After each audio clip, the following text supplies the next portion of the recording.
temps de prière. La Bible dit, ce ne sont pas ceux qui sont morts qui adorent Dieu, qui louent Dieu, mais c'est les vivants. C'est le vivant. Jésus a dit, notre Dieu n'est pas le Dieu des morts, mais le Dieu des vivants. Bien-aimé, si tu sais que tu es compté parmi les vivants, c'est que ce Dieu-là mérite d'être adoré. Il mérite d'être élevé. Tu ne manqueras pas de mots à dire à ce Dieu. La Bible dit que tous ceux qui respirent louent le Seigneur. Nous respirons, mes bien-aimés, quant à la chair, mais quant à l'esprit aussi, nous avons la vie de Dieu. Parce que ceux qui respirent, ce sont ceux qui ont Jésus-Christ en eux. La Bible dit, celui qui a le Fils a la vie. Toi, tu as Jésus dans ta vie, donc tu respires selon Dieu. Alors, loue-le. Vous savez, notre Dieu aime la sainteté, aime la sanctification, aime la vie de pureté. Parce qu'il est saint. Regardez si vous lisez le livre d'Apocalypse, le livre d'Ésaïe, je crois Ésaïe 5. La Bible dit, les anges disent nuit et jour, Saint, Saint, Saint à l'Éternel. Le Dieu que nous prions, bien-aimé, si tu veux fuir Dieu dans ta vie, demeurer seulement dans une vie de suir, demeurer seulement dans une vie de pureté. Tu ne verras jamais Dieu au couloir de ta vie. Tu ne le verras jamais. Il ne supporte pas la saleté. Voilà pourquoi, avec le corps que nous détenons, le corps que nous avons, c'est un corps qui est attaché à la poussière, qui est attaché à l'impureté. On va confesser là, mais après peut-être on va encore se succomber d'une manière ou d'une autre. À cause de quoi? À cause de ce corps corruptible. C'est un corps qui n'est pas parfait. Voilà pourquoi Dieu, sachant cela, il a mis à notre disposition cette requête. Vous remarquerez dans la prière de notre Père, il a mentionné cela, il dit, pardonne nos offenses. Il faut demander toujours pardon à Dieu. Même quand tu pries seul, il faut toujours être conscient de tes forfaits, de tes manquements. Il faut toujours demander pardon par rapport à cela. Sinon, si tu ne passes pas par cette étape-là, tout le temps que tu vas passer dans la présence de Dieu ne sera qu'un temps perdu. Parce que Dieu ne supporte pas le mal. Le péché se présente dans la prière comme un obstacle, une barrière. Dieu dit dans Isaïe 59, verset 1er, ce n'est pas mon oreille qui est trop dure pour vous écouter. Ce n'est pas ma main qui est trop courte pour vous sauver. Mais ce sont vos crimes. Vous voyez? Donc si l'oreille de Dieu devient dure pour pouvoir nous écouter, c'est à cause de nos manquements. Si la main de Dieu devient courte pour pouvoir nous sauver, nous délivrer, nous faire sortir dans les fosses où on se retrouve, c'est à cause de nos manquements, de nos imperfections. Alors, ton Père ne te condamne pas. N'aie pas une mauvaise culpabilité comme Judas Iscariote, qui a senti la mauvaise culpabilité. Il dit, bon, je ne suis rien. Moi, je suis une femme sale. Moi, je suis un homme sale. Bon, qu'est-ce que je vais foutre encore avec ces dieux? Parce que moi, je suis dans les péchés. Je suis totalement dans les péchés. Qu'est-ce que je dois faire? N'aie pas cette mauvaise culpabilité. En dehors de Dieu, il n'y a pas la vie. C'est Dieu qui peut te libérer du péché. Toi-même, tu ne pourras pas. Jésus a dit, sans moi, vous ne pouvez rien faire.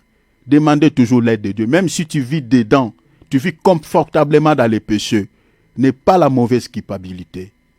Rapproche-toi de Dieu, dis, Seigneur, je ne peux me libérer là où je suis. Mais tu es mon Père, c'est toi qui m'as créé. Regardez les parents que nous avons dans ce monde.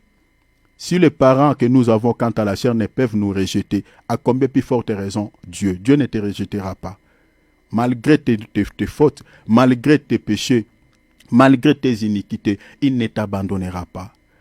Prosterne-toi, humilie ton cœur, ne sois pas un hautain, mais dis, papa, pardonne-moi, je suis dedans. Ou soit si tu avais commis un délit, demande pardon, répare-toi et demande son soutien, demande son aide. C'est comme ça que le secours de Dieu interviendra dans ta vie. Alors prions s'il vous plaît, ouvrons nos micros, alors prions, alléluia. Notre Dieu, notre Jésus revient. Ce n'est pas des slogans, mais c'est la vérité, Jésus revient. Il revient très bientôt. J'étais en train de partager avec mon frère David, je dis, même quand nous sommes en train de chercher de quoi pour pouvoir subvenir à nos besoins, mais n'oublions pas qu'il y a une vie éternelle que le Seigneur a réservé pour nous. Ne gâchons pas tout pour pouvoir, voilà, pour les raisons, par exemple, charnelles, vous gâchez ce qui est meilleur. Parce que dans ce monde, vu que la souffrance s'intensifie, il y a des gens qui sabotent le Seigneur. Il y a des gens qui négligent le salut éternel à cause de la vie éphémère de ce monde. La vie de ce monde est tellement courte. Courte. Si c'est beaucoup, les gens vivent dans ce monde presque maximum 100 ans. Maximum. Donc si tu atteins cet âge-là, donc c'est que toi, tu as vraiment vécu dans ce monde. Mais c'est rare. À cause de quoi? À cause du mal.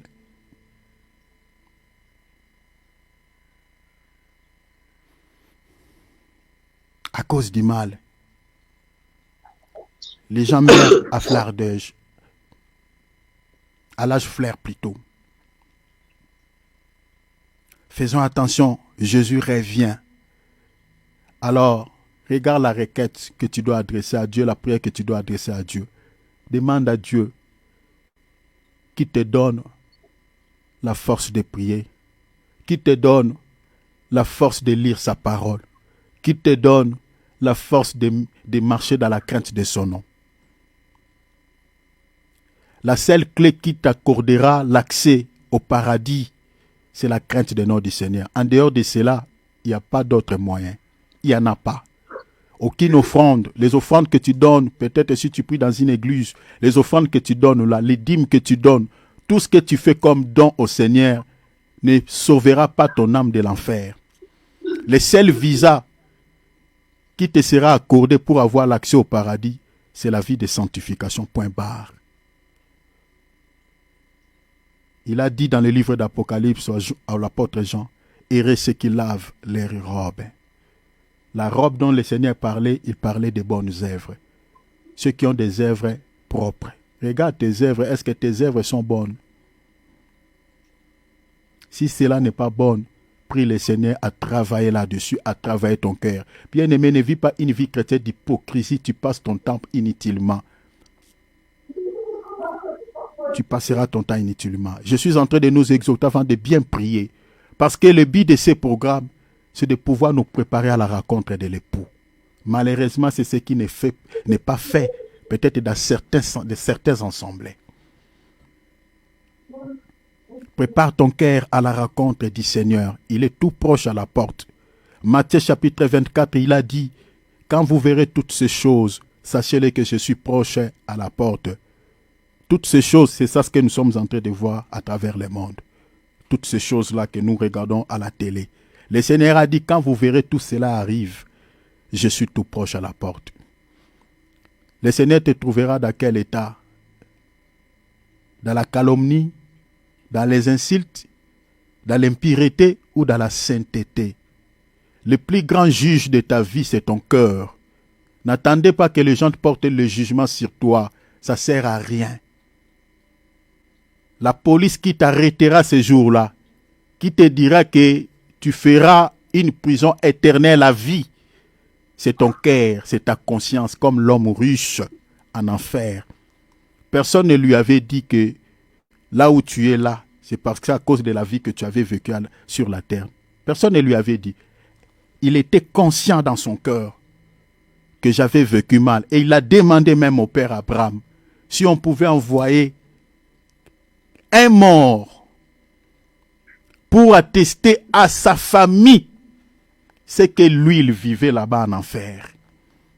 Lisez Luc chapitre 16, Luc chapitre 16, verset 19. Bien-aimé, la vie de l'homme est tellement courte. Je le dis et je le reprends, la vie de l'être humain est tellement courte. Prépare-toi à la rencontre de l'époux. Si le Seigneur tarde à venir, la mort la mort peut aussi, mes bien-aimés, intervenir. Quand on regarde ceux qui meurent, nos proches, qui nous laissent, qui nous quittent, c'est-à-dire, nous vivons avec Madame la mort dans ce monde. On n'est pas épargné. On n'est pas épargné. Mais la question, ce n'est pas d'avoir peur, mais c'est de préparer son cœur, de préparer sa vie à la rencontre du Seigneur. Parce que dans l'au-delà, il y a des lieux. Soit vous allez au sein des pères Abraham comme Lazare, soit vous partez là où se retrouvait l'homme riche. Le Seigneur a dit, vous avez le choix à faire. Je mis devant vous le chemin de la vie et le chemin de la mort. Je suis dans Deutéronome chapitre 30. Lisez les versets 15 et puis les versets 20. Je mis devant vous le chemin de la vie et le chemin de la mort. Choisissez.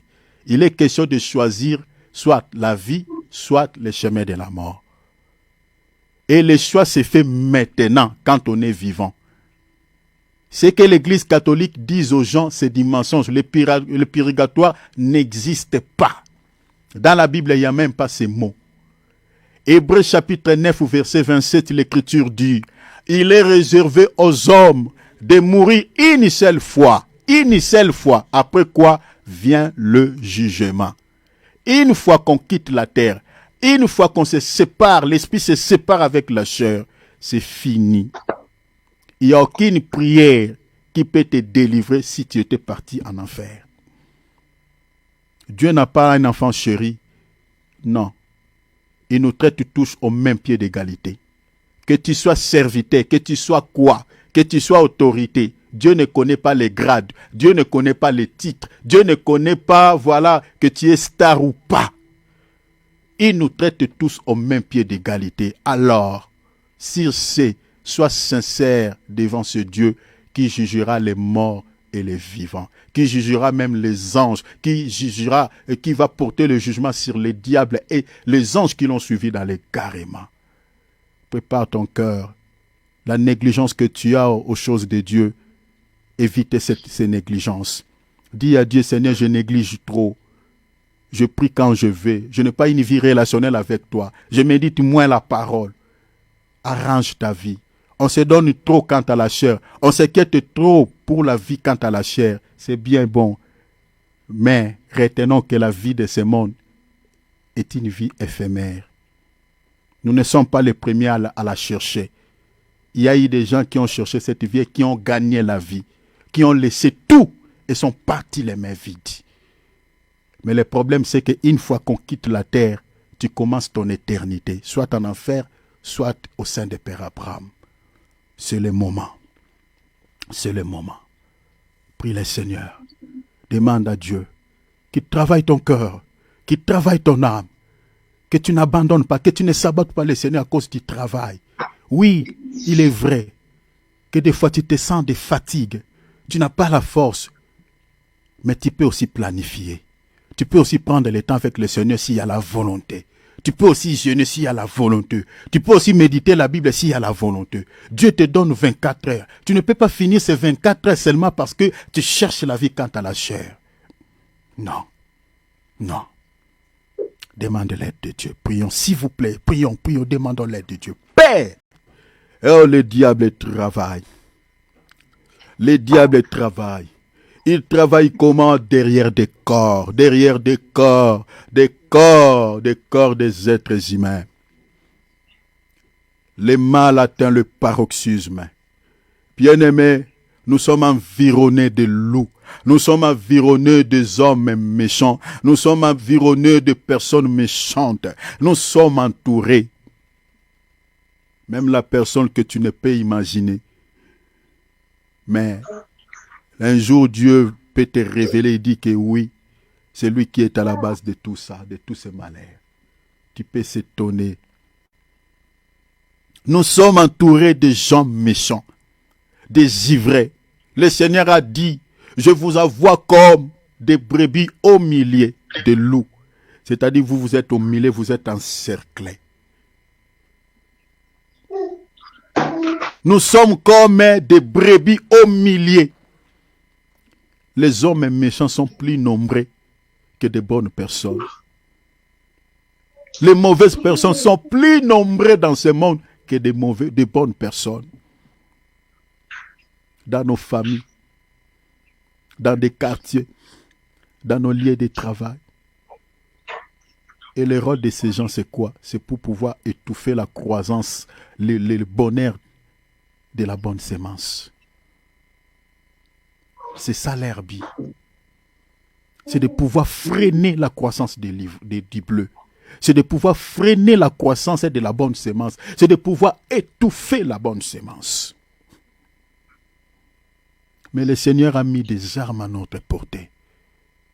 La Bible dit, revêtez-vous de toutes les armes de Dieu, afin de pouvoir tenir ferme contre les rises du diable.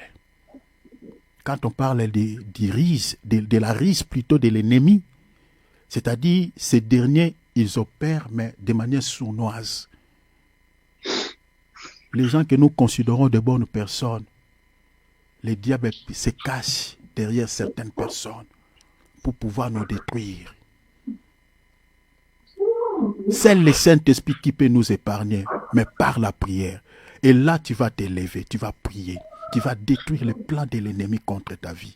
Demande à Dieu, dis Seigneur, sauve-moi. Je n'ai personne qui peut me sauver contre mes ennemis. Nous avons des ennemis connus et des ennemis inconnus.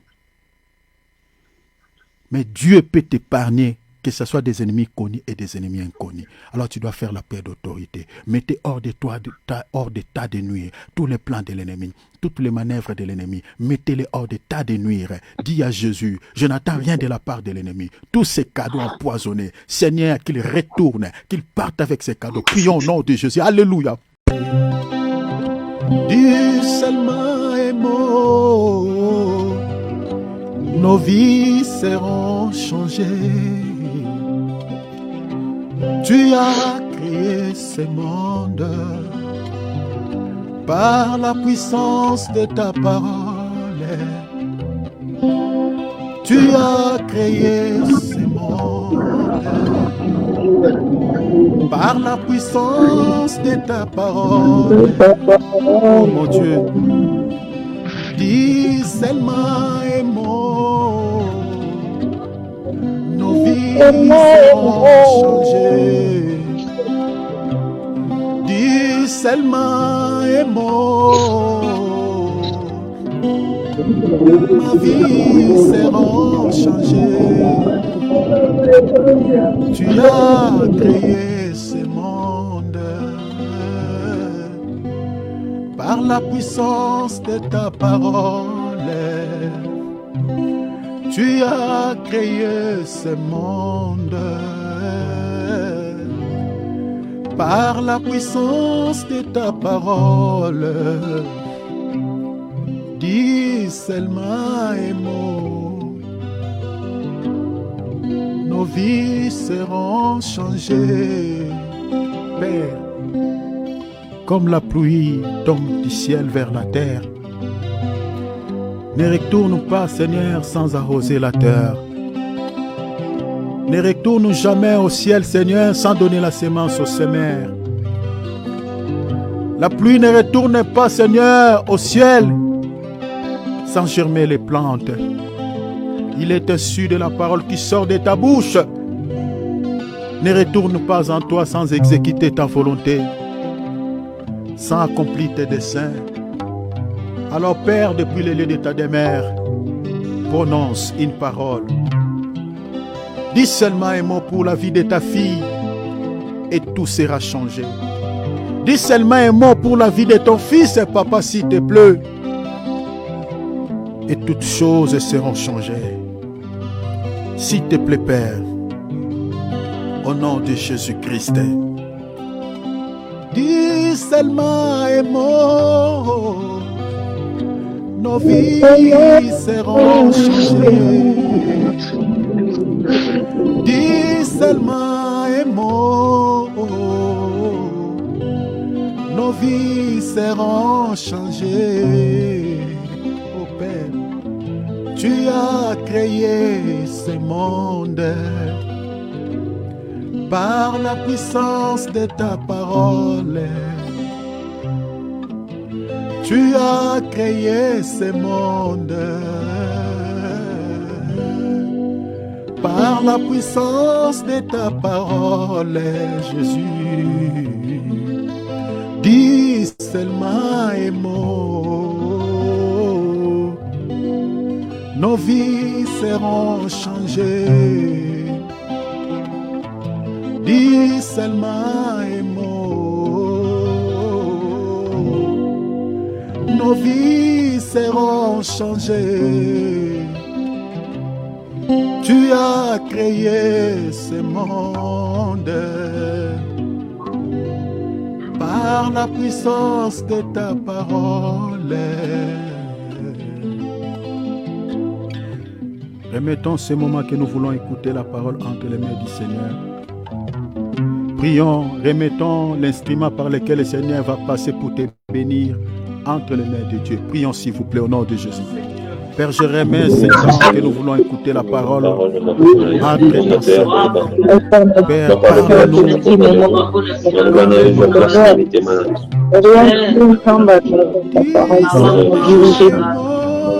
Seigneur, tu sois assisté du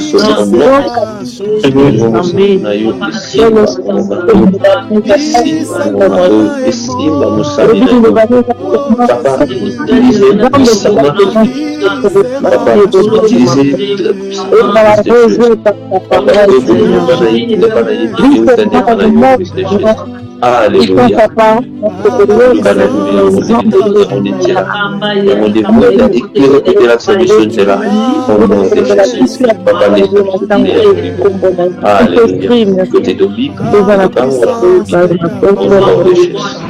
Nimoni sana non la distrazione fatidico alleluia di musica o no di Gesù e che siamo stati noi santa di jusqu'à la fin alleluia che è molto passaggio au travers de cette parole que nous voulons écouter, nous voulons entendre.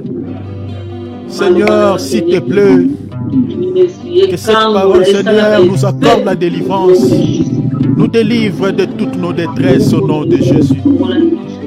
Cette parole créatrice, cette parole qui a créé des choses visibles et invisibles, nous voulons que cette parole, Seigneur, puisse restaurer nos vies. Des rois, sois élevé, sois béni, Père. Merci, merci, merci Jésus. Merci la manne cachée. Merci le Tout-Puissant. Alléluia. Que le nom du Seigneur soit élevé. Faisons comme d'habitude, chers enfants de Dieu. S'il vous plaît, je demande à tous d'être là, s'il vous plaît, parce que j'avais constaté qu'il y a des gens pendant les messages, peut-être ils se déplacent. Donc j'avais fait un test, je crois, c'était quel jour encore, la semaine passée, je ne sais pas. Donc il y a des gens pendant les messages qui ne sont pas là. S'il vous plaît, chers enfants de Dieu, les salut passe par la connaissance de la parole. Si vous restez seulement pendant la prière et que pendant les messages vous n'êtes pas là, ce n'est pas bon. Vous n'allez pas grandir. Si aujourd'hui dans nos assemblées, nous avons des chrétiens qui ne grandissent pas, c'est à cause de cela. Il y a des chrétiens, tout ce qui leur intéresse, c'est le moment de l'adoration, les moments de prière. Mais pendant les messages, il y a des chrétiens, peut-être qui se déplacent, qui font des mouvements, peut-être qui n'écoutent pas. Peut-être il est là dans l'église, dans la salle, mais ses pensées n'est pas ce que le prédicateur est en train de dire. La raison pour laquelle aujourd'hui nous avons des chrétiens qui sont des bébés sur le plan spirituel, à cause de cela. La vie éternelle passe par la connaissance. Si vous n'avez pas la connaissance de Dieu que vous priez, vous ne serez jamais sauvés. C'est ça ce que le texte dit. La Bible dit, la vie éternelle, c'est ceux qui te connaissent. Il y a la notion de la connaissance dans ces passages. Je suis dans Jean chapitre 17, verset 3. Il y a le mot connaissance, ceux qui te connaissent. Jean chapitre 5, verset 39. Vous sondez les Écritures parce que vous pensez de trouver en elles quoi? La vie c'est elle qui rend témoignage de moi. Est-ce que vous voyez cela? Donc pendant les messages, chers enfants de Dieu, restez en place, s'il vous plaît. Votre salut en dépend. Que Dieu nous bénisse. Gloire à Dieu. Nous sommes en train de partager sur le faux prophète et les fausses doctrines. Nous avons mis comme sous-thème Jean 17,3 exactement. Voilà, Jean 17,3. Donc, nous sommes en train de partager sur un sous-thème que nous avions intitulé le mode opératoire et les signes qui caractérisent les faux prophètes. Le Seigneur nous a mis à cœur de partager sur cette thématique parce que nous sommes proches à la fin. Nous traversons une période dont le Seigneur avait dit dans l'enseignement qu'il avait donné à ses apôtres dans Matthieu chapitre 24 sur l'eschatologie au sujet de la montée des faux prophètes. Et c'est le temps que nous sommes en train de vivre. Le Seigneur a dit il y aura plusieurs faux prophètes se lèveront. Se lever en grec veut dire égéiro. C'est-à-dire, ça part des réveils, c'est-à-dire, se réveilleront. Le Seigneur n'a pas dit paix, mais plusieurs.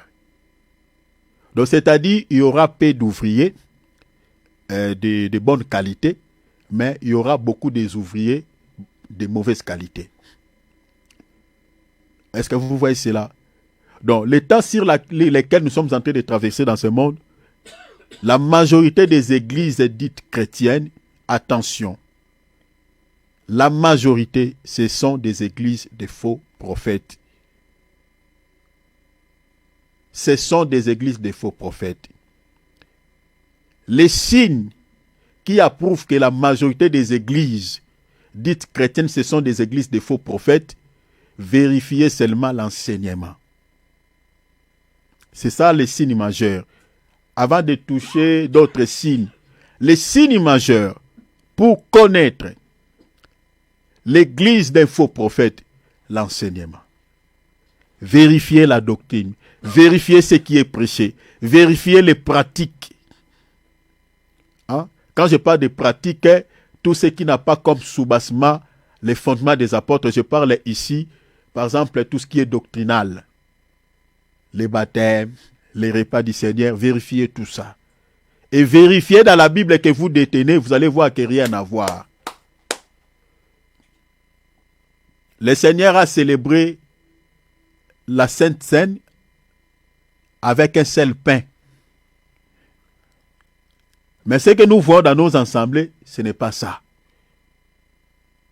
Le Seigneur lui-même, notre modèle, a fait le service des baptêmes dans une eau qui coule, pas dans un petit bassin comme un cercueil. Mais vérifiez dans certains assemblées, vous allez voir, les gens utilisent des piscines, voilà, les gens veulent aider Dieu. Quand on parle de la notion de la doctrine, quand on parle sur la doctrine, c'est-à-dire ce qui est doctrinal, on ne le touche pas. La doctrine, c'est comme le fondement. Vous voyez, quand on veut ériger une maison, on veut construire une maison, on commence par les fondements. C'est-à-dire, on peut tout toucher sur la maison, on peut modifier la maison, mais on ne touche jamais les fondements. La fondation, on ne les touche pas. Parce que si vous touchez les fondements, la maison s'écroule. Maintenant, la fondation de la doctrine chrétienne, de la vie chrétienne, c'est la doctrine que les apôtres nous ont léguée. C'est-à-dire tout ce qui est pragmatique, comme les baptêmes, les repas du Seigneur, voilà tout ce qui est pratique, le mouchoir de tête, voilà tout ça. La femme peut-elle prêcher ou pas? C'est ça la doctrine. On ne les touche pas. Mais aujourd'hui, nous avons des gens qui se permettent de toucher les fondements que les apôtres nous ont légués. Donc, je suis en train de dire qu'il y a pas mal des églises qui sont les églises des faux prophètes. Vérifiez comme signe, je vous donne l'enseignement. Tout enseignement qui ne touche que la chair, qui ne touche que, au fait, les choses de ce monde, cet enseignement-là ne peut pas sauver. Ne peut pas sauver des gens. Un enseignement qui ne touche pas votre âme, qui ne cible pas votre esprit, cet enseignement-là ne peut pas vous sauver.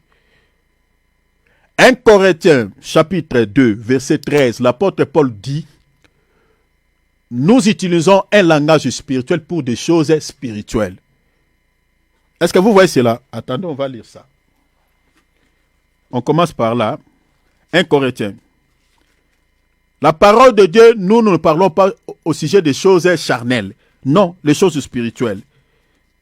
1 Corinthiens chapitre 2, verset 13.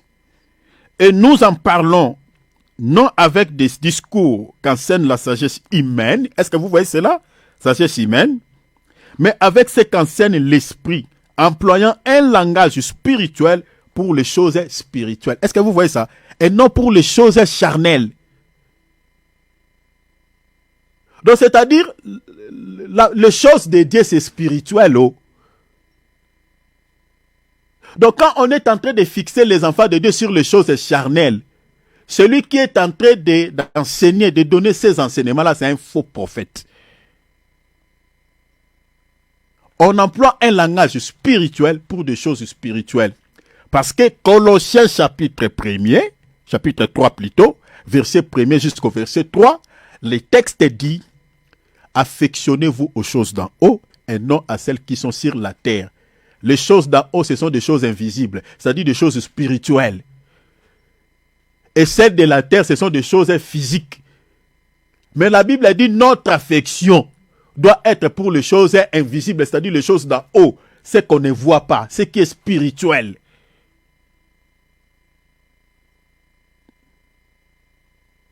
Faisons attention.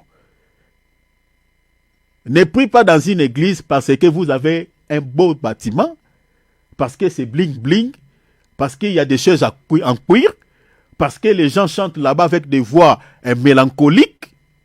Mais quand vous vérifiez l'enseignement n'a rien. Comme aujourd'hui, j'ai vu tout à l'heure là, vraiment c'est triste, c'est triste. Je ne sais comment dire. Mais nous prêchons pour ceux qui sont des nôtres. Nous prêchons pas pour des ivrés, mais pour ceux qui sont des nôtres. Parce que même si on prie comment, même si on déchire les Écritures, comment on déchire la vérité, il y aura toujours des gens qui iront en enfer. Alors, nous sommes en train de partager sur notre troisième facteur que nous avons intitulé « Est-il possible qu'un serviteur de Dieu authentique fasse les mêmes pratiques que les faux prophètes ?» La réponse est oui. Nous avons au moins 11 facteurs. Donc je crois qu'aujourd'hui, par la grâce de Dieu, je ne sais comment, parce qu'il y a plusieurs points, parce qu'il faut vraiment donner plus l'éclairage par rapport à ces troisième facteurs. Sinon, il y aura quand même la confusion peut-être dans la tête de certaines personnes. Alors, la réponse est oui. J'avais dit qu'il y a plusieurs raisons diverses qui peuvent faire qu'un ministre authentique de Dieu se retrouve également dans les fausses doctrines, comme un faux prophète. Plusieurs raisons. Parmi les raisons, nous avons dit que l'infidélité envers Dieu et la corruption. Ça, on avait déjà parlé. On avait parlé sur la doctrine de Balaam. C'est à cause de l'argent, vous voyez. Donc, à cause des viandes sacrifiées aux idoles, à cause, voilà, de l'impudicité, voilà, tout ça. C'est-à-dire, la doctrine de Balaam se résume de ces trois éléments, comme j'avais dit. C'est-à-dire, c'est le présent, et puis se livrer à l'impudicité, et puis manger des viandes sacrifiées aux idoles. J'avais expliqué ça. À cause de la corruption, l'infidélité envers Dieu. Deuxième élément qui fait qu'un serviteur authentique peut s'égarer du droit chemin, s'écarter du droit chemin, c'est l'ignorance et le manque d'affermissement. Ça, on avait aussi parlé. Troisième élément qui fait qu'un serviteur authentique peut aussi se laisser entraîner dans la compromission, nous avions dit c'est la tromperie et le manque de discernement. Donc la tromperie, j'avais expliqué ici que selon 2 Corinthiens chapitre 11 verset 13, la Bible nous parle des ouvriers trompeurs. Donc c'est-à-dire, ces ouvriers-là sont mandatés par les diables. Et leur mission, c'est quoi? C'est d'égarer des ministres authentiques du droit chemin. Ce n'est pas seulement égarer les ministres, parce que les faux prophètes n'égarent pas seulement les fidèles, mais ils égarent aussi même les ministres authentiques de Dieu. Ils s'égarent. L'apôtre Paul le dit dans 1 Timothée chapitre 4, verset 1er. Il dit plusieurs, l'Esprit dit expressément, quelques-uns abandonneront la foi pour s'attacher à des doctrines des démons par l'hypocrisie des faux docteurs. Donc vous voyez que les gens s'écartent du droit chemin, les ministres authentiques s'écartent du droit chemin par l'hypocrisie des faux docteurs, des faux prophètes. Alors, le but des ouvriers trompeurs, c'est de pouvoir aussi entraîner dans l'égarement les ministres, certains ministres authentiques. Alors, nous avions dit que la tromperie et le manque de discernement, c'est-à-dire, quand on n'a pas le discernement, on se laisse tromper. Alors, le discernement dont nous avons parlé ici, nous avions partagé, ce discernement n'est pas le don, comme l'apôtre Paul le dit dans 1 Corinthiens chapitre 12, verset 7, ce n'est pas le don de discernement, c'est différent de ces dons. Parce que le Saint-Esprit ne donne pas ses dons à tout le monde. Tout le monde n'a pas les dons de discernement des esprits. Le Saint-Esprit les distribue selon sa volonté à quelques-uns. Mais le discernement dont je parle ici, si une personne n'a pas cette capacité, il peut se laisser entraîner ou se laisser égarer par la tromperie des faux prophètes. Donc, le discernement dont nous sommes en train de parler, c'est une capacité qui émane de la connaissance de la parole de Dieu. Donc, c'est-à-dire, un ministre bébé ou un chrétien qui est bébé ne peut pas avoir les discernements, de distinguer. Aujourd'hui, regardez par exemple, nous avons des chrétiens qui prient dans les églises des faux prophètes. Vous pensez que les gens là prient dans les églises des faux prophètes parce qu'ils en ont envie? Non. C'est par manque de discernement. Les gens là croient qu'ils sont, ils sont enseignés par des vrais prophètes. Ils croient comme ça parce qu'ils n'ont pas cette capacité, vous voyez, de pouvoir distinguer les biens et les mal. Regardez par exemple ce que l'auteur aux Épîtres aux Hébreux dit dans Hébreux chapitre 5. Lisons Hébreux chapitre 5. Lisons Hébreux chapitre 5. Lisons le verset 12 jusqu'au verset 14.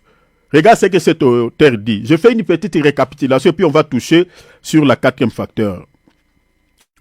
Vous en effet, depuis longtemps, deviez être des docteurs, c'est-à-dire des docteurs, apôtres, prophètes, pasteurs, évangélistes, voilà. Vous avez encore besoin qu'on vous assène les premiers rudiments des oracles de Dieu. Vous en étiez devenus à avoir besoin du lait et non de la nourriture solide. Verset 13. Or, quiconque en est au lait n'a pas l'expérience de la parole. Est-ce que vous voyez cela? Donc, celui qui est au lait, la Bible dit, n'a pas l'expérience de la parole de justice. Je vous renvoie dans 1 Corinthiens chapitre 3, versets 1 à 3. Celui qui est au lait, c'est un chrétien charnel, celui qui est charnel. Vous voyez cela? C'est celui-là qui est au lait.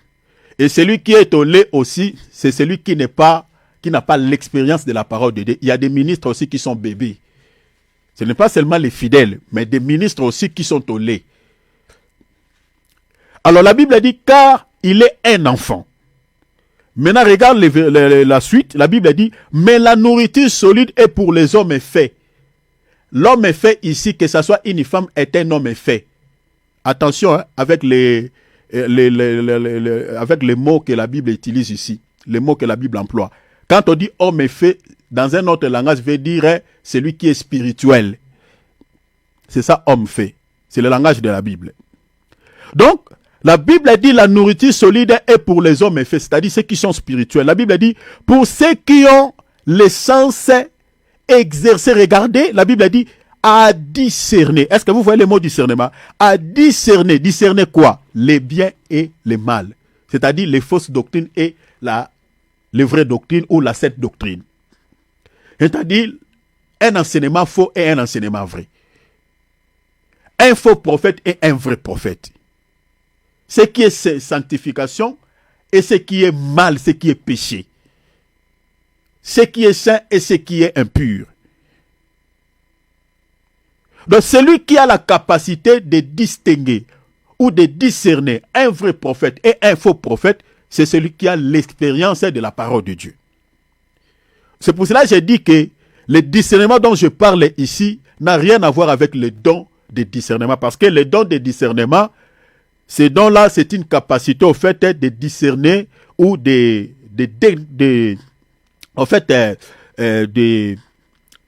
comprendre ou de... Qu'est-ce que je vais dire? Je cherche le mot. C'est-à-dire de connaître l'esprit qui se cache derrière le corps. C'est ça le don de discernement des esprits. De détecter, voilà le mot que je cherchais, c'est-à-dire de détecter un esprit, l'esprit qui se cache derrière le corps. C'est ça ce qu'on appelle le don de discernement des esprits. Je vous renvoie dans Actes, par exemple, chapitre 16. Vous voyez, l'apôtre Paul a détecté l'esprit qui se cachait derrière cette servante de Satan. Cette servante, elle prophétisait, elle disait des choses vraies. Les gens qui étaient là ne discernaient pas sur quel esprit que cette femme prophétisait. Mais l'apôtre Paul a déniché l'esprit qui se cachait derrière le corps de cette servante. C'est pareil, vous lirez aussi même dans un roi, vous allez voir que le roi d'Israël avait envoyé quelqu'un en mission de tuer le prophète Élisée. Mais le prophète Élisée, quand ce monsieur venait pour pouvoir le voir, il venait comme quelqu'un qui avait besoin de raconter le prophète, pas pour le faire le mal. Mais alors que ce monsieur avait une mission de tuer les prophètes, parce qu'il était envoyé par le roi. Maintenant, le prophète Élisée, par le don de discernement des esprits, il a vu l'esprit du roi derrière le dos de ces messieurs. Est-ce que vous voyez cela? C'est ça ce qu'on appelle le don de discernement des esprits. Donc, ça ressemble aussi avec ce que je suis en train de dire, mais c'est un peu différent. Et tout le monde n'a pas la capacité d'avoir ces dons, parce que le Saint-Esprit donne ces dons à qui il veut. Mais tandis que ici, le discernement que nous sommes en train de partager ici, donc tout chrétien est censé de pouvoir avoir cette capacité. Parce que si vous n'avez pas cette capacité, vous aurez du mal à distinguer ou à discerner les fausses doctrines et la saine doctrine. Un faux enseignement et un vrai enseignement, un faux prophète et un vrai prophète. La raison pour laquelle les églises de faux prophètes sont remplies par des gens qui n'ont pas l'expérience de la parole de Dieu, qui sont des bébés sur le plan spirituel, qui n'ont pas l'expérience des Écritures, qui ne peuvent discerner un vrai serviteur et un faux serviteur de Dieu. Maintenant, pour pouvoir devenir un homme fait, selon ce texte, la Bible dit, il faut manger la nourriture solide. Or, qui distribue la nourriture solide? Celui qui distribue la nourriture solide, c'est les ministres de Dieu. C'est-à-dire, il faut être nourri par les 5 doigts, c'est-à-dire les 5 doigts de Dieu, que j'expliquais, les 5 dons ministériels. C'est-à-dire apôtre, prophète, pasteur, évangéliste et puis docteur. Si vous n'êtes pas enseigné par ces 5 dons ministériels, c'est difficile de pouvoir devenir un homme fait. La raison pour laquelle toutes les églises qui sont dirigées que par des pasteurs ou par un seul ministre, c'est-à-dire soit évangéliste, soit apôtre, les gens là ne grandissent pas. Je suis dans Éphésiens, je ne vante rien, je suis dans Éphésiens chapitre 4, chapitre 4, verset 11 à 14. Je suis là, j'ai fait que la récapitulation, lisez à la maison. Donc pour pouvoir devenir un homme fait, il faut être nourri par les 5 doigts de Dieu que j'expliquais, les 5 dons ministériels.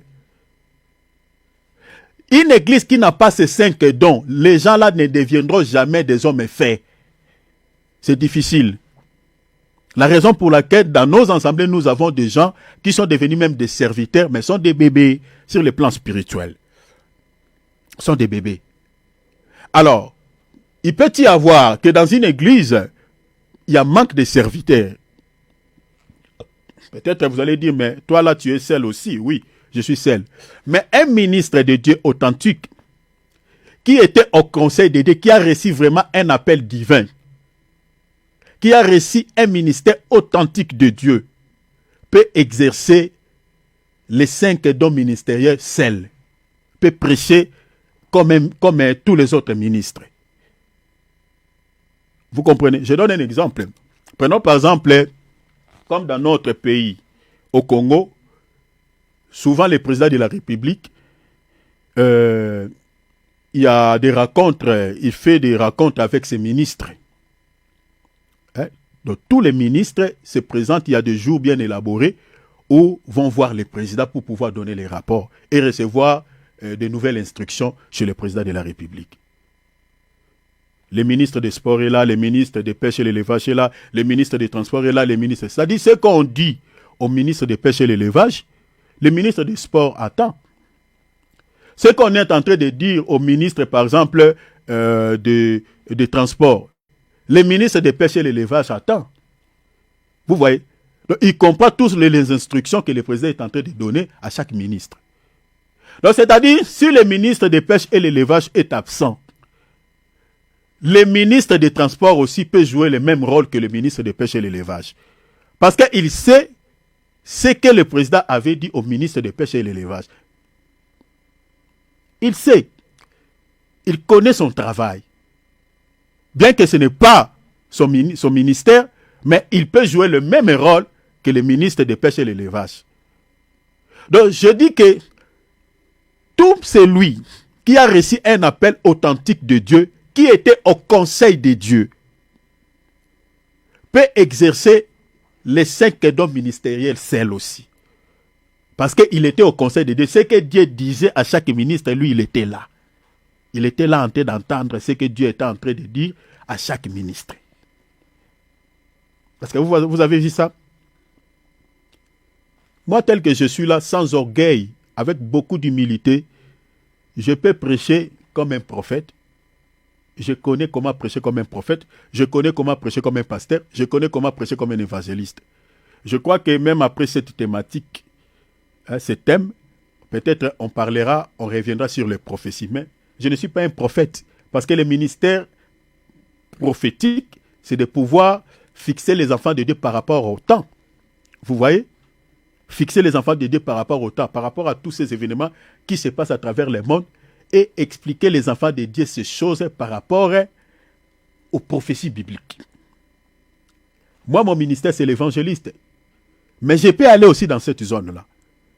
Alors, comme on n'a pas les autres ministres, donc je suis là pour pouvoir toucher aussi les autres ministères, parler comme un pasteur, parler comme un évangéliste, parler comme un docteur. Voilà tous les détails. Si vous voyez que nous prenons suffisamment le temps dans l'enseignement, ça c'est le docteur qui fait ça. Un évangéliste ne prêche pas comme ça. Tous les détails que j'explique là, ça c'est le ministère doctoral. Parce que les docteurs sont dans des petits détails. Est-ce que vous voyez ça? Donc, je peux prêcher comme tous les autres ministres. Donc, c'est-à-dire, pour pouvoir devenir un homme fait, il faut être nourri de ces 5 dons ministériels.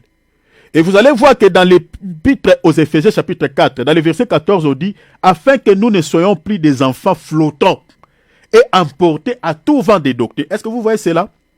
Donc, c'est-à-dire, si vous ne devenez pas un homme fait, tous les vents qui soufflent dans ce monde de doctrines, nanani, nanana, là, vous pouvez facilement être emporté par ces doctrines. La raison pour laquelle vous voyez aujourd'hui des gens qui n'ont pas suffisamment la connaissance, l'expérience de la parole de Dieu, il y a bien des serviteurs, il y a bien des enfants de Dieu qui sont emportés par des vents de toutes ces fausses doctrines qui soufflent à travers le monde. Nous avons des sœurs qui sont abusées dans certaines assemblées. Nous avons voilà, certaines pratiques. Il y a d'autres personnes qui sont brûlées par des bougies. Il y a beaucoup de fausses doctrines. Parce que les gens n'ont pas suffisamment la connaissance de la parole de Dieu. Donc si vous n'êtes pas enseigné, chers enfants de Dieu, vous aurez du mal à discerner les biens et les mal, à discerner les fausses doctrines et la vraie doctrine. Ça, c'est ça ce qu'on avait partagé sur le troisième point. Le troisième point, donc la tromperie et le manque de discernement. Maintenant, là, nous touchons les 4e point, c'est-à-dire la désobéissance. Je vais parler pendant quelques minutes. La désobéissance face à la parole de Dieu. La désobéissance face à la parole de Dieu fait partie également, fait partie des causes qui fait qu'un serviteur authentique s'écarte aussi du droit chemin. La désobéissance face à la parole. Un ministre authentique qui désobéit à la parole de Dieu, il devient du coup un faux prophète. Regardez par exemple, j'aimerais aller rapidement toucher notre sujet. La désobéissance face à la parole de Dieu. Notez dans vos calepins, la désobéissance face à la parole de Dieu. Je touche là. Je touche là. Désobéissance face à la parole de Dieu. Je retrouve, voilà. Donc, quatrième raison, j'ai dit la désobéissance face à la parole de Dieu. Alors, lisons une écriture. Matthieu chapitre 15, verset 3. Regarde ce que le texte dit. Il est répondu. Et vous, pourquoi transgressez-vous les commandements? Soulignez. On dit pourquoi transgressez-vous les commandements de Dieu au profit de quoi? Au profit de votre tradition. Remplacez la tradition ici par les dogmes, par des liturgies, voyez, par des règles que nous retrouvons dans certaines assemblées qui ne se justifient pas aux Saintes Écritures. Il y a bien des serviteurs, entre guillemets, de Dieu qui transgressent la parole de Dieu. Au profit de quoi? Au profit de leur dogme. Au profit de quoi? Au profit de leur liturgie. Prenons par exemple, comme je reviendrai tout le temps en cela, la doctrine de la Trinité. C'est un dogme. C'est un dogme. Les églises qui soutiennent cette fausse doctrine, ces églises-là, si tu veux travailler avec eux, il faut respecter cette fausse doctrine. C'est ça ce qu'on appelle dogme. C'est-à-dire c'est un principe fondamental. C'est-à-dire, si tu ne les respectes pas, tu ne peux pas travailler avec eux. Moi, on m'a refusé dans pas mal des églises à cause de cela. À cause de cette fausse doctrine que je parle là.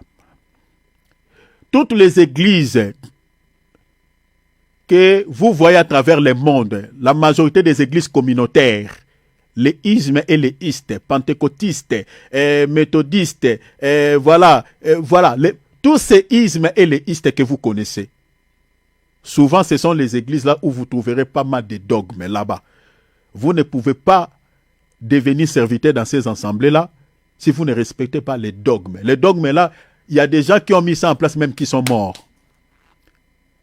Ces dogmes-là transgressent littéralement la parole de Dieu.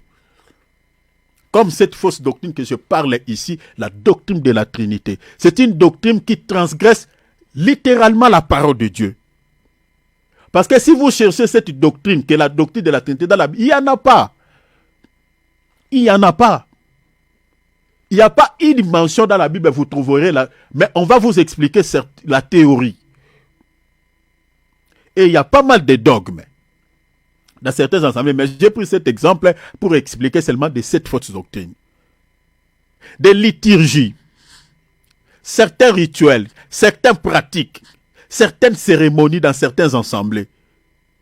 Rien à voir avec la parole de Dieu. Comme je vous avais donné des exemples ici, dans la communauté où je travaille dans la Nouvelle-Jérusalem, où il y a, dans chaque réunion, il y avait au moins 2 confessions de foi. Il y avait Exode 20, et puis autres là, qui ne se justifiaient même pas dans les Écritures. Donc c'était comme les corbeaux et les renards. Donc il faut les réciter à tout moment.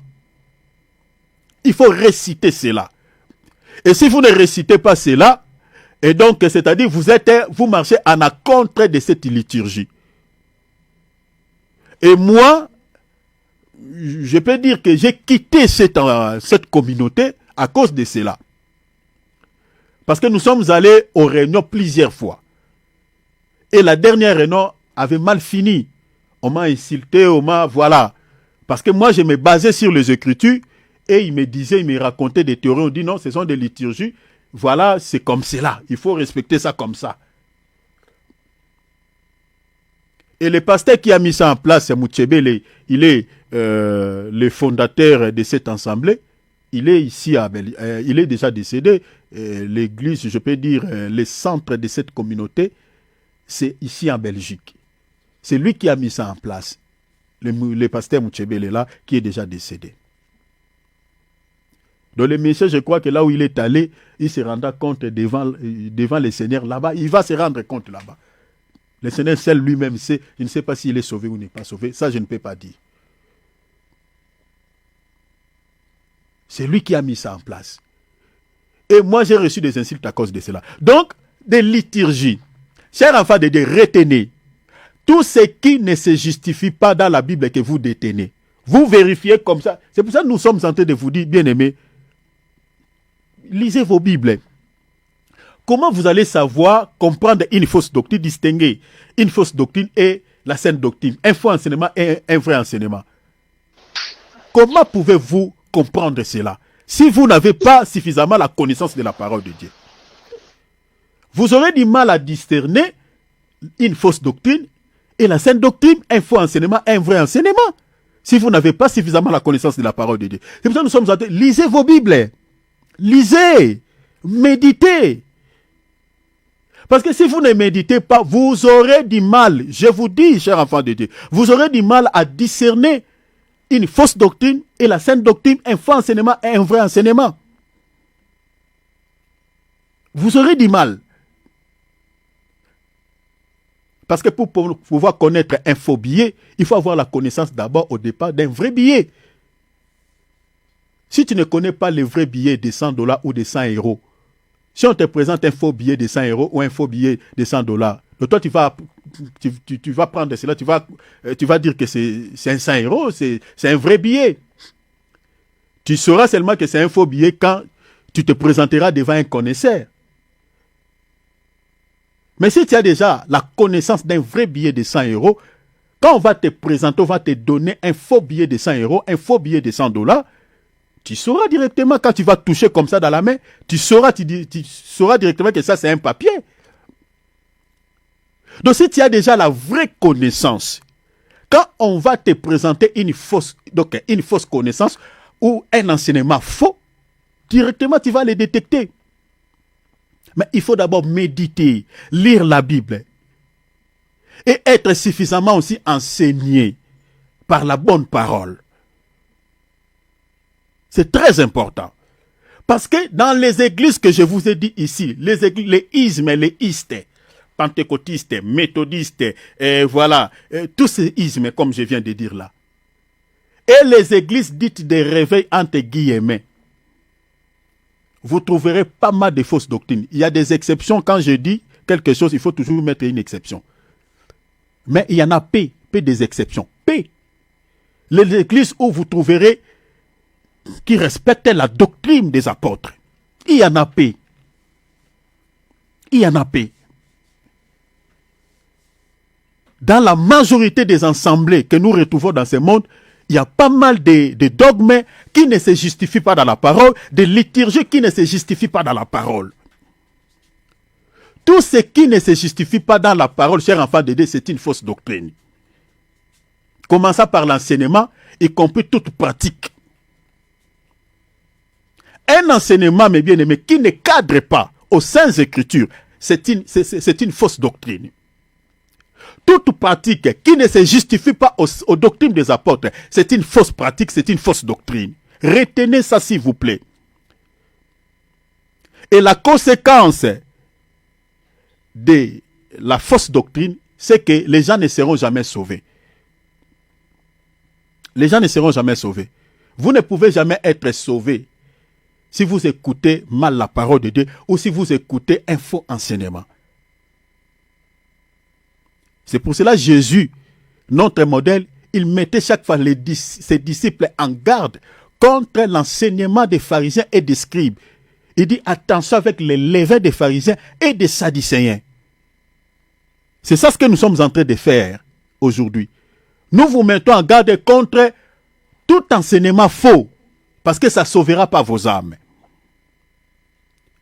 Le Seigneur a dit dans Matthieu 15, 3, vous transgressez, il dit, il est répondu, et vous, pourquoi transgressez, retenez ces mots, transgressez-vous les commandements de Dieu au profit de quoi? Au profit de votre tradition, au profit de votre dogme, au profit de votre liturgie.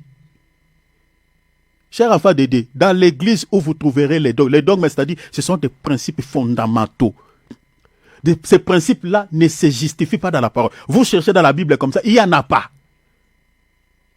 Et ces principes-là, bien aimés, quand vous adhérez dans cette assemblée, dans cette église-là, où il y a ces principes-là. Ça commence déjà depuis la nuit des temps, depuis le plus haut sommet. Les gens qui ont mis ça en place sont décédés.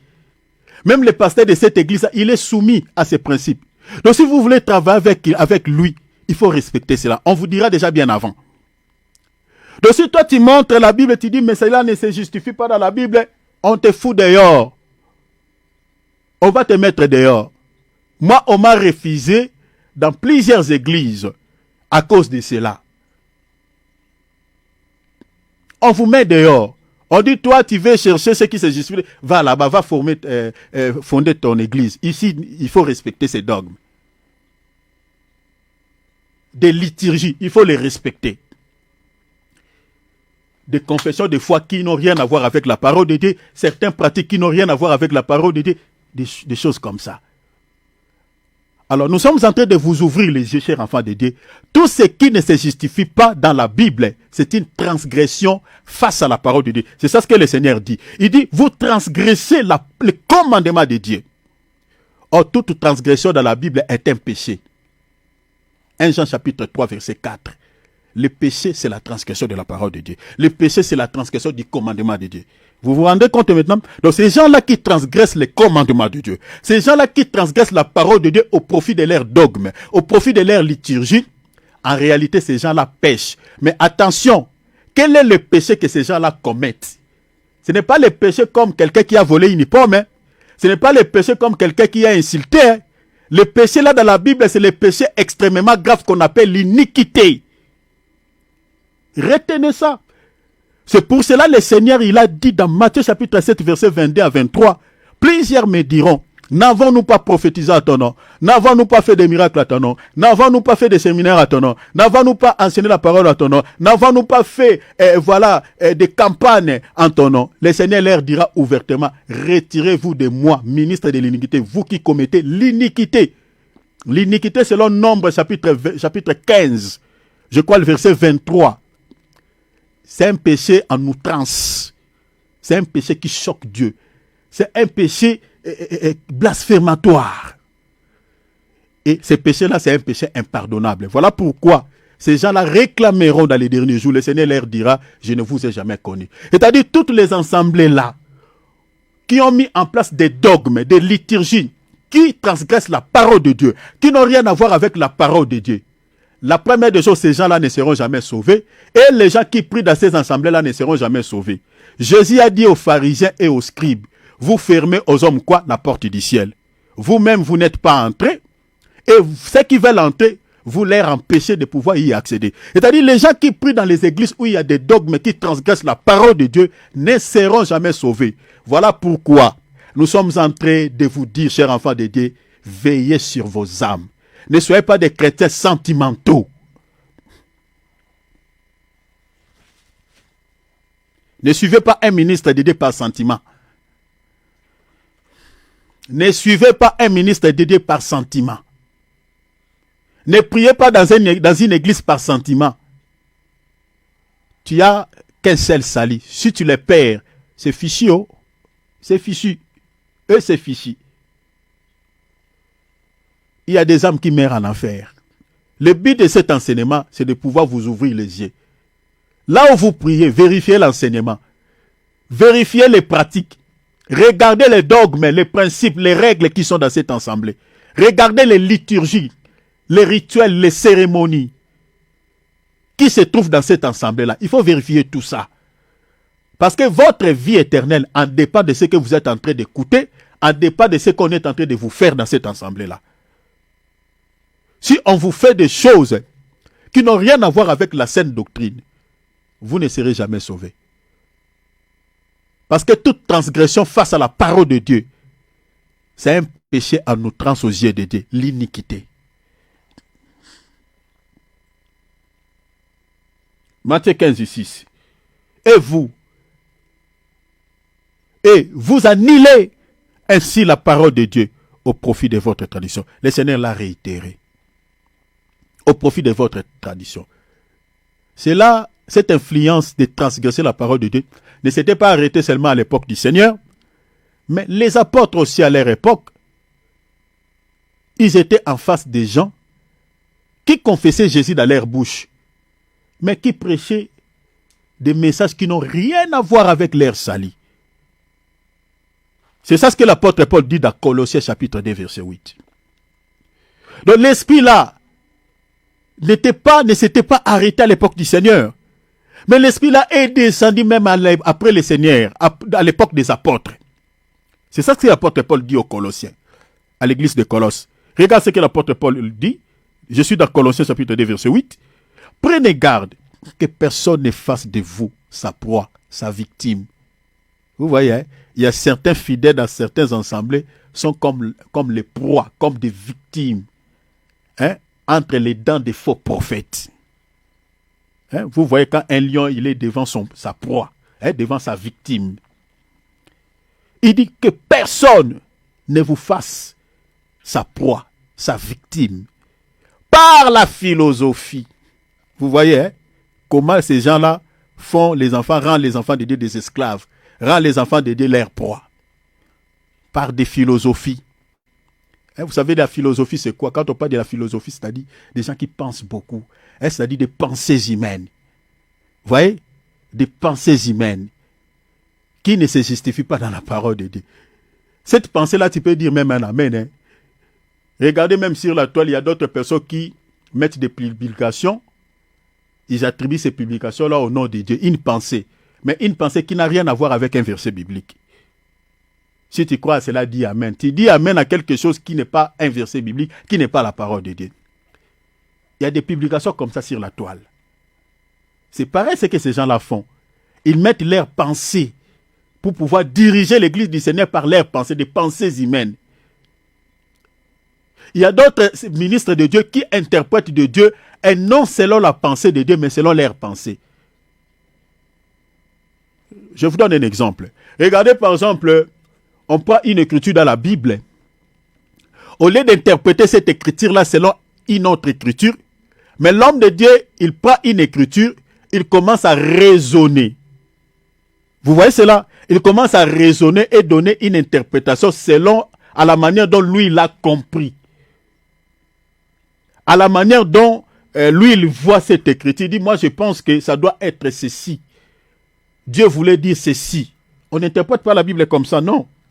La Bible s'interprète, c'est-à-dire quand tu prends un verset, ce verset-là, il y a un verset frais qui interprète ces versets-là. C'est comme ça qu'on interprète la Bible. Voilà pourquoi vous remarquerez qu'il y a certains ministres de Dieu. Lorsqu'ils prêchent quelque chose peut-être qui a dérangé, qui a scandalisé les enfants de Dieu. S'il y a des enfants de Dieu courageux qui vont le voir pour pouvoir leur poser la question par rapport à ce qu'il avait prêché, il y a d'autres ministres de Dieu qui chassent les enfants de Dieu de l'église. Peut-être ils s'énervent, ils se fâchent. Il dit, toi tu veux me corriger, toi tu veux m'apprendre. Moi je suis pasteur en théologie, surtout les pasteurs qui ont fait des écoles théologiques, my God. Là, ce jour-là, s'il a prêché quelque chose qui est fausse et que toi tu veux le ramener sur le droit chemin. Moi plusieurs fois, que Dieu pardonne ces gens, plusieurs fois, j'ai été attaqué, oppressé par des pasteurs qui ont fait des écoles théologiques. Bien aimé, ces gens-là sont très orgueilleux. Hein? Très orgueilleux. Il y a des gens, il y a parmi eux qui sont humbles. Mais la majorité sont hautains. Un pasteur qui dirige une église. On était dans un restaurant comme ça, on était invité par un frère. Le pasteur là, le problème c'est quoi? Il est reconnu comme... il est parmi les fondateurs d'une communauté comme ça. Vous voyez déjà... un pasteur comme ça qui est classé parmi les pères fondateurs d'une communauté. Donc, il a la science infuse. Hein, vous voyez, c'est là. Et on était là à la table. On était invité par un frère. Et pendant qu'on était en train de discuter sur la parole de Dieu, tout était bien. Après, lui, il va dire quelque chose. Il dit, non, il était parti en mission, dans un voyage. Et une fois arrivé dans là où il devait partir, dans ces villages-là, c'était en Afrique, je crois. Et comme il n'y avait rien pour pouvoir faire les repas du Seigneur, il a fait les repas du Seigneur avec quelque chose qui n'avait rien à voir avec du pain. Est-ce que vous voyez cela? Donc prenons par exemple, il a fait les repas du Seigneur avec, par exemple, comme ici en Europe, nous aimons manger les pâtes, donc c'est-à-dire avec les pâtes. Il a fait les repas du Seigneur avec ça. Donc, au Congo, par exemple, avec les foufous de manioc. Vous voyez? Donc, il a fait les repas du Seigneur avec ça, ce qu'on appelle Sainte Seine. Moi, je lui ai seulement posé une simple question. Je dis, l'homme de Dieu, est-ce que ce que tu avais fait là, est-ce que ça se justifie dans la doctrine des apôtres? Ça se justifie aux Saintes Écritures. Comme on était à table, sa femme était là et l'invité, celui qui nous avait invités était là. Et moi, on était 4. L'homme de Dieu s'est énervé. Il n'a pas eu honte. Parce que celui qui nous avait invités, c'était son fils. Il s'est énervé. Je vous dis comme papa. Il m'a rendu mal à l'aise. J'ai regretté. J'ai regretté même pourquoi je lui avais posé cette question. Je croyais qu'il allait peut-être me répondre gentiment. Mais il s'est énervé. Vous voyez? C'est pour cela la fausse doctrine dans la Bible dit c'est une doctrine des démons. C'est-à-dire c'est les esprits qui se cachent derrière les fausses doctrines. Donc l'esprit qu'il avait animé de s'énerver, c'était les esprits, c'était les démons. Parce que moi, tel que je suis là, si un enfant de Dieu a mal compris ce que moi je dis, ou il n'a pas bien compris ce que je donne comme enseignement, et qu'il me demande, d'ailleurs je reçois pas mal de questions en privé, et qu'on me demande une question par rapport à ce que j'avais dit. Mais pourquoi je dois m'énerver? Pourquoi je vais me mettre en colère? Cet enfant de Dieu-là, il a besoin de l'éclairage. Toi, tu es un homme de Dieu. Donnez l'éclairage par rapport à ce que tu avais dit. Donnez l'éclairage par rapport à ce que tu avais fait. Mais si vous voyez un homme de Dieu et que vous leur demandez, vous leur posez une question, vous leur, vous les demandez par rapport à ce qu'il avait donné comme enseignement. Et peut-être vous les posez une question par rapport à ce qu'il avait dit et qu'il se met en colère et qu'il s'énerve. Cher enfant de Dieu, c'est que ce monsieur-là, cet homme de Dieu-là, il est dans l'égarement ou il est dans des fausses doctrines. Parce que derrière les fausses doctrines, il y a des esprits. Voilà pourquoi ces gens-là, comme ils n'ont pas de soubassement dans les Écritures pour pouvoir justifier ce qu'ils donnent comme des enseignements ou ce qu'ils font comme pratique, donc leur prise définitive, c'est de se mettre en colère pour pouvoir vous frustrer. Mais un ministre authentique ne peut pas faire ça. Se mettre en colère parce qu'on lui a demandé, lui a posé une question par rapport à ce qu'il avait donné comme enseignement. Non. L'apôtre Paul dit ici, prenez garde, il mettait en garde les enfants de Dieu comme moi je suis en train de le faire. Je vous mets en garde. Gardez-vous. Pourquoi? Que personne ne vous fasse sa proie, sa victime, par la philosophie, des pensées qui ne se justifient pas dans la parole. Et par une vaine tromperie, c'est-à-dire un faux enseignement, une fausse doctrine. La Bible dit, et sur les rudiments du monde, et non point à la doctrine de Christ. Est-ce que vous voyez cela? Les philosophies, des vaines tromperies, des rudiments du monde. L'apôtre Paul dit, des traditions des hommes. Tout ça là, qui ne se justifie pas à la doctrine de Christ, il faut les rejeter en bloc. Ne les prenez pas comme des pilules. Ça va vous tuer. Vous savez, regarde ce que l'apôtre Paul dit. Il parlait des rudiments du monde. Vous savez, les rudiments du monde, c'est quoi? Je reprends d'abord l'écriture pour que vous compreniez ce que l'apôtre Paul dit. Prenez garde que personne ne fasse de vous sa proie par la philosophie et par une vaine tromperie s'appuyant sur la tradition des hommes. Ce qu'on a lu tout à l'heure. La tradition des hommes qui transgressent la parole de Dieu. Sur les rudiments du monde. Retenez les rudiments du monde. Je vais vous expliquer quelque chose par rapport à cela. Donc vous voyez tout ce que l'apôtre Paul dit ici. À cette époque-là, il y avait des gens qui se nommaient des ministres de Dieu. Il y avait des gens qui se nommaient des prophètes, des serviteurs de Dieu. Mais qui prêchaient quoi? Qui prêchaient leur pensée à la pensée de Dieu. Qui avaient des doctrines des démons, qui prêchaient des vaines tromperies. Qui prêchaient des choses qui n'avaient rien à voir avec les enseignements de Christ. Et l'apôtre Paul mettait en garde cette église de Colosse contre ces gens-là. Mais maintenant, regardez, l'apôtre Paul parlait des rudiments du monde. Les rudiments du monde, c'est quoi? Les rudiments du monde, c'est tout ce que vous connaissez comme des coutumes, de cultures, des traditions païennes. C'est-à-dire, ici, je parlais tout ce que vous connaissez comme des coutumes et des traditions païennes dans ce monde. Entre autres, je parle par exemple de la fête de la Pâque.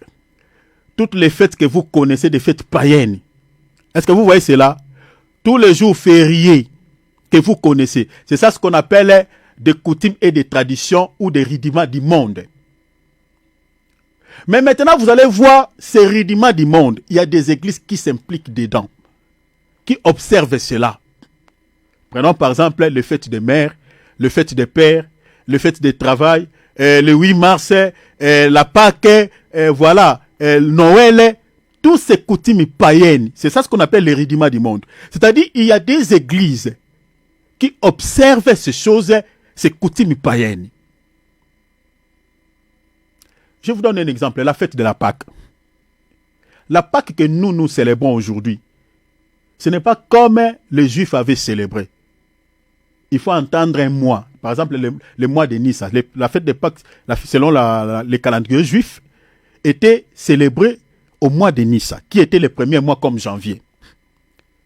Maintenant, les calendriers grégoriens que nous utilisons, c'est différent avec ces calendriers-là.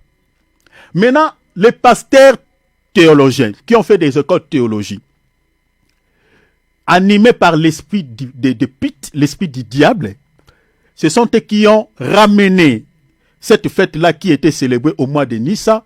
Ils ont fait des calculs. Ici, il y a ce qu'on appelle l'astrologie, qui est démoniaque encore, parce qu'ils ont fait des calculs selon l'astrologie, pour pouvoir ramener ces calendriers-là par rapport à notre calendrier grégorien que nous utilisons.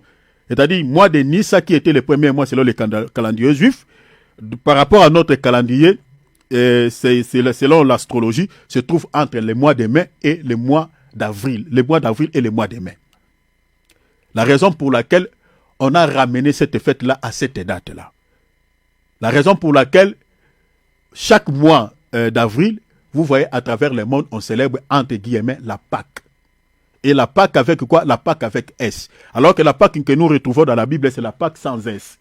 La Pâque avec S dans la Bible, ça n'existe pas. Il n'y en a pas. Donc ça, c'est encore une fausse doctrine.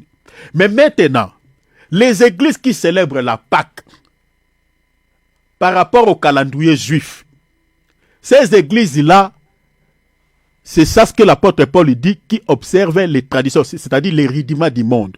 Ce sont des églises qui sont dans l'égarement. Ce sont des églises qui sont dans la fausse doctrine.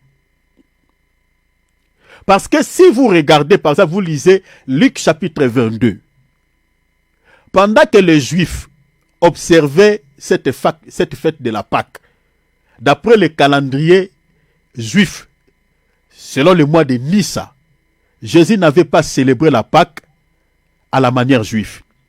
Les Juifs mangeaient l'agneau ce jour-là. Je vous renvoie dans Luc chapitre 22, lisez tous les chapitres. Pendant que les Juifs étaient en train de célébrer la Pâque avec l'agneau, selon les modèles, selon les calendriers juifs, à la manière dont Dieu avait ordonné à Moïse d'après la loi, Jésus n'a pas célébré la Pâque à la manière juive, d'après la loi de Moïse. Les Juifs mangeaient l'agneau, Jésus mangeait le pain. Jésus a célébré la Pâque avec du pain.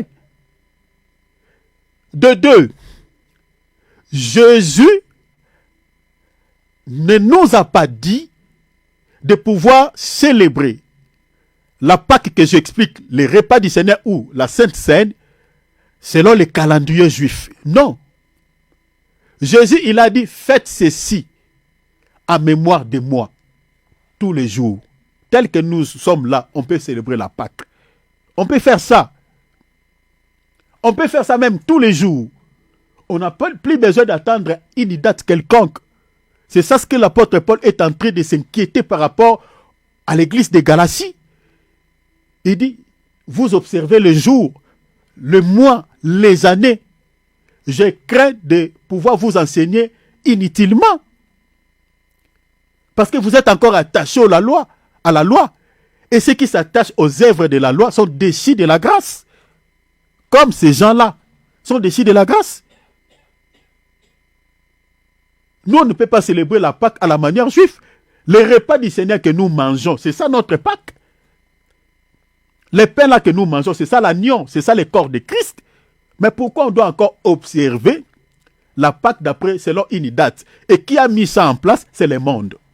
C'est ça ce que l'apôtre Paul dit ici. Les rudiments du monde. Des traditions païennes, des coutumes païennes. Prenons encore les rudiments du monde, les fêtes de Noël. Vous allez voir les églises qui célèbrent la naissance de Jésus. Chers enfants de Dieu, repentons-nous de toutes ces choses. C'est ça ce qu'on appelle des fausses doctrines. Nulle part dans la Bible, on a célébré la naissance de Jésus. Nous commémorons la mort, la résurrection et le retour du Seigneur. Voilà pourquoi nous mangeons la Sainte Seine, ce qu'on appelle les repas du Seigneur. N'observez jamais le 8 mars, toutes ces coutumes païennes. Vous allez voir les ismes, les istes, toutes ces églises-là, communautaires, et soi-disant les églises de réveil, sont impliquées dedans. Est-ce que vous voyez cela? Donc les gens qui dirigent ces assemblées-là, ce sont des faux prophètes, sont dans l'égarement, sont dans les fausses doctrines. C'est ça ce que l'apôtre Paul dit. Prenez garde que personne ne fasse de vous sa proie par la philosophie, par une vaine tromperie, s'appuyant sur la tradition des hommes et sur les rudiments du monde et non à la doctrine de Christ. Et non à la doctrine de Christ. Regardez dans Galates, l'apôtre Paul dit quelque chose, Galates 4, 3, je vais m'arrêter ici parce que mon minute est épuisée. Nous aussi, de la même manière, lorsque nous étions enfants, retenez, enfants, nous étions sous l'esclavage des rudiments du monde. Est-ce que vous voyez cela? Donc ces ministres-là sont des enfants sur le plan spirituel, sont des bébés. Or, les enfants n'hériteront jamais le ciel. Ceux qui sont enfants n'hériteront jamais. Regardez même dans les dénombrements, les enfants disaient avant de quitter l'Égypte, on avait compté des hommes pieds, c'est-à-dire des hommes faits. On n'avait pas compté les femmes et les enfants. Les femmes et les enfants n'hériteront jamais le ciel. Ceux qui hériteront, ce sont des hommes. Attention avec les langages, je parle des hommes faits, c'est-à-dire ceux qui sont spirituels. Je ne parle pas de la femme ou des enfants dans le sens littéral. C'est-à-dire quand on parle d'un enfant sur le plan spirituel, c'est-à-dire c'est un chrétien charnel. Il est tantôt dans le Seigneur, il est tantôt dans le monde. Et quand on parle d'une femme, c'est-à-dire c'est celui qui est attaché aux œuvres de la chair, aux convoitises de la chair, selon Galates chapitre 5, versets 19 à 21. C'est celui-là qui est femme. Dans les comptages, Dieu ne les compte pas. Jésus avait nourri 5000 personnes. On avait compté seulement les hommes. On n'avait pas compté les femmes et les enfants. Mais ils étaient nourris de la parole. C'est-à-dire, on peut être nourri de la parole. Mais si tu es encore enfant, malgré que tu es nourri du pain, si tu es encore une femme, malgré que tu écoutes la parole, c'est-à-dire tu manges du pain, dans les comptages, on ne te comptera pas. Parce que tu es encore femme, parce que tu es encore enfant, c'est-à-dire tu es encore charnel, tu es encore aux œuvres de la chair. C'est-à-dire dans les calculs de Dieu, dans les comptages de Dieu, ceux qui composent les membres des corps de l'Église invisible, le corps de Christ, Dieu ne te voit pas. Pour être compté dans les dénombrements de Dieu, que Dieu te calcule, que Dieu te compte parmi ses enfants dans l'Église corps invisible, il faut que tu quittes l'étape d'être un enfant, tu quittes l'étape d'être une femme, que tu deviens homme, homme fait, c'est-à-dire chrétien spirituel. Mettez la parole de Dieu en application. Cherchez la vraie connaissance de la parole de Dieu, qui te rendra fort, qui fera de sorte que tu sois un homme spirituel. Que tu seras capable de discerner ce qui est bien et ce qui est mal. Que tu seras capable de discerner une fausse doctrine et la saine doctrine. Un faux prophète et un vrai prophète. L'apôtre Paul dit, nous aussi de la même manière, lorsque nous étions des enfants, nous étions sous l'esclavage des rudiments du monde. Comme ces églises-là, l'esclavage des rudiments du monde. Ils observent toutes ces coutumes païennes. Des fêtes de 8 mars, les fêtes des pères. Dans certaines églises, ces jours-là, le 8 mars, c'est les femmes qui vont faire tout dans l'église. Le monde dans l'église, les rudiments du monde. Ces gens-là n'ont pas compris. Galates 4, 9, il dit, mais à présent que vous avez connu Dieu, ou plutôt que vous avez été connus de Dieu, comment retournez-vous à ces fables, aux pauvres rudiments auxquels vous voulez encore vous asservir de nouveau? vous avez connu Dieu, vous avez eu la connaissance, mais vous retournez dans ces choses-là, au ridima du monde. Vous vous retrouvez là-bas comment? L'apôtre Paul se donne.